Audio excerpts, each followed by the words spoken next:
أقسم بالله العظيم أن أخلص لله ولملكي وأن أتفانى في خدمة وطني ودفع كل خطر يهدده وأن أنفذ أوامر قائد الأعلى صاحب الجلالة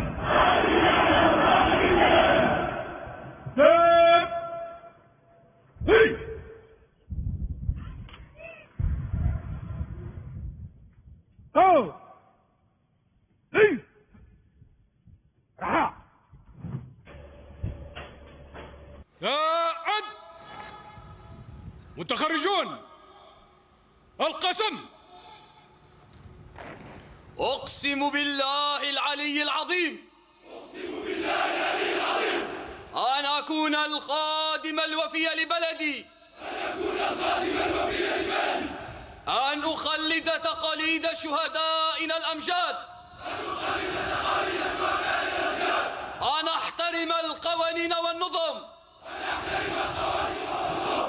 أن أكون صالحا في سلوكي أن أحافظ على الأسرار التي أتعرف عليها أثناء القيام بوظائفي وأن أصون المصالح العليا للأمة في كل الظروف. أكاديمية